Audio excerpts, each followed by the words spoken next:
Good morning, guys. We're going to be doing Chapter 5 of Frindle today. Chapter 5, The Report. By lunchtime the next day, Nick had a bad feeling in the pit of his stomach. 7th period was coming. He was going to have to stand up in front of Mrs. Granger's class. The eyes of everyone in class would be glued to his face, and Mrs. Granger's eyes would be cranked up to a maximum punch power. He looked over his notes again and again. The first English dictionary, The Growth of the English Language, William Shakespeare, words from French and German, new words, old words, new inventions, Anglo-Saxon words, Latin and Greek roots, American English. It all became a big jumble in his mind, and his grand plan from the night before, in the harsh fluorescent light of the school day, it seemed impossible.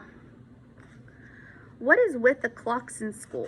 When you're planning to go to the carnival after school, the clocks in every class practically run backward, and the school day lasts for about 3 weeks.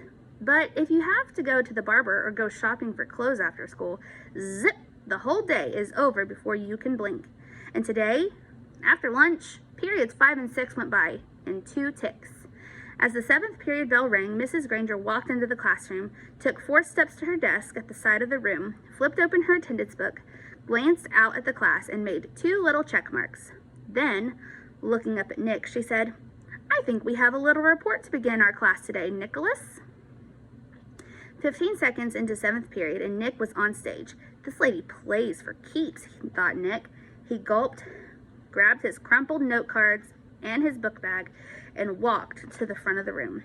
He stood next to the giant dictionary on its little table, and Mrs. Granger walked to the back of the classroom and sat primly on a tall stool next to the bookcases. She was wearing her blue uniform today. Taking a deep breath, Nick began. "Well, the first thing I learned is that the first English dictionary..." Mrs. Granger interrupted. "Excuse me, Nicholas, but does your report have a title?" Nick looked blankly at her. "A title? No, I didn't make a title." "Class, please remember to include a title whenever you prepare an oral or written report. Now, please go on, Nicholas." And she smiled and nodded at him. Nick began again, looking right at Mrs. Granger. He said, "The dictionary." A couple of kids thought that was funny, but Nick played it straight and just kept talking.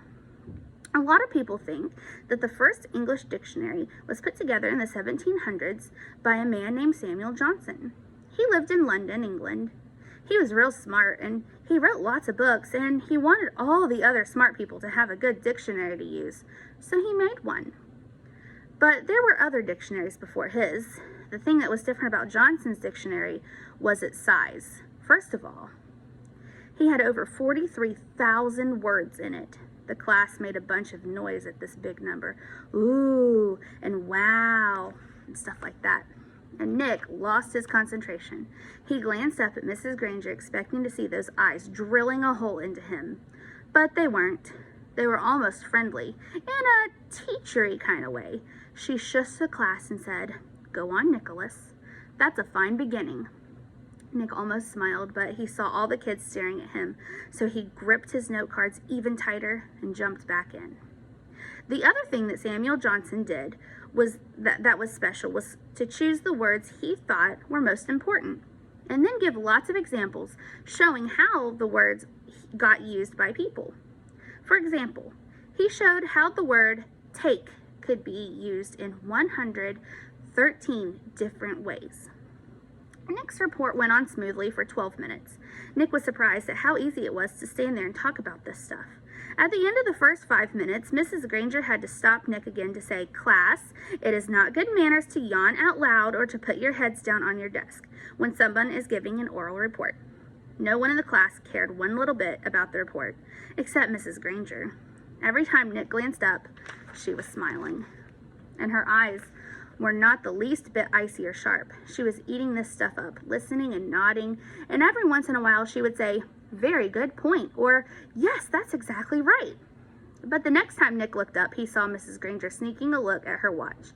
18 minutes gone. Maybe his idea was going to work after all. Time for phase 2. Reaching into his book bag, Nick pulled out the red dictionary he had brought from home, the one most of the kids had, the one Mrs. Granger said they should use.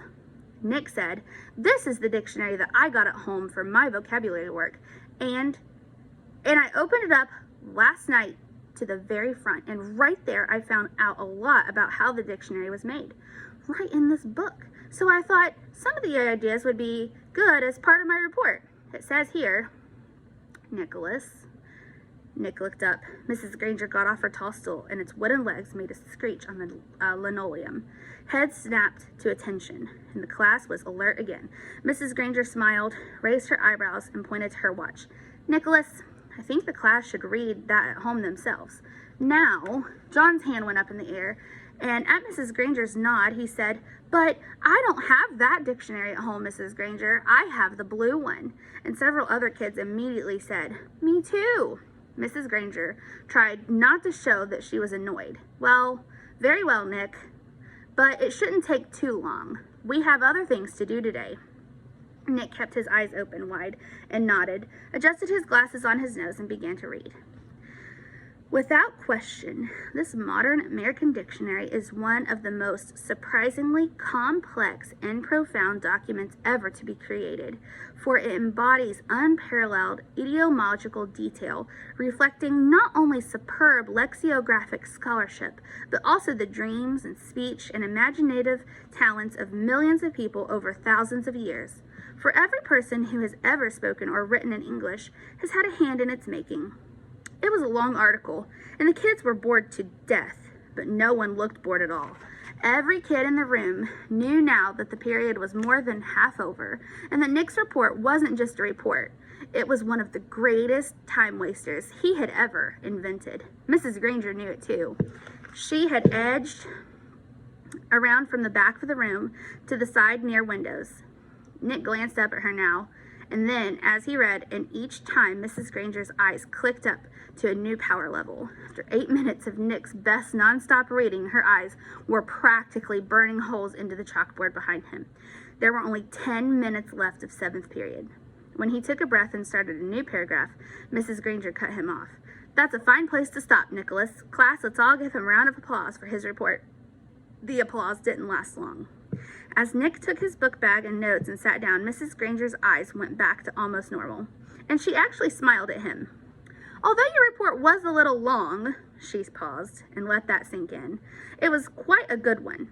And isn't it fascinating that English has more different words than any other language used anywhere in the world?" She pointed at her large dictionary. "That one book contains the definitions of more than 450,000 words. Now, wasn't I right, Nicholas? All this will mean so much more since you learned about it on your own." Mrs. Granger was beaming at him. Nick sank lower in his chair.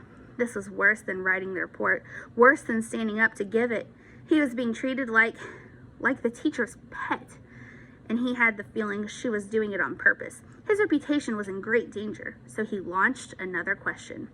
He raised his hand, and he didn't even wait for Mrs. Granger to call on him. "Yeah, but, I still don't really get the idea of why words all mean different things. Like, who says that DOG means the thing that goes woof and wags its tail? Who says so?" And Mrs. Granger took the bait. "Who says dog means dog? You do, Nicholas. You and I and everyone in this class, in this school, in this town, in this state, and this country. We all agree. If we lived in France, we would all agree that the right word for a hairy four-legged creature was a different word. Chien. Sounds like she-in, but it means what DOG means to you and me. In Germany, they say Hund and so on, all around the globe. But if all of us in this room decided to call that creature something else, and if everyone else did too, then that's what it would be called. And one day, it would be written in the dictionary that way. We decide what goes in that book." And she pointed to the giant dictionary, and she looked right at Nick, and she smiled again. Then Mrs. Granger went on. "But, of course, that dictionary was worked on by hundreds of very smart people for many, many years. So as far as we are concerned, that dictionary is the law. Laws can change, of course, but only if they need to. There may be new words that need to be made, but the ones in that book have been put there for good reasons." Mrs. Granger took a look at the clock. 8 minutes left. Now then, for today, you were to have done the exercises beginning on page 12 in your Words Alive book. Please get out your papers. Sarah, will you read the first sentence, identify the mistake, and then tell us how you corrected it? Mrs. Granger jammed the whole day's work into the last 8 minutes, a blur of verbs and nouns and prepositions, and yes, there was another homework assignment, and Nick didn't try to side-tack Mrs. G again. He slowed her down a little but had to stop her. No way. She was unstoppable, at least for today. All right, so that was chapter 5 and 6, or just chapter 5. But you have a vocabulary test tomorrow. You have a reading test on Friday. So tomorrow I want you guys to read or listen to all the chapters 1 through 5. That way that you're going to be prepared for your test tomorrow or on Friday. Make sure you go over your vocabulary words for your quiz tomorrow. And your question of the day is, have you ever sat down and read a dictionary? Let me know.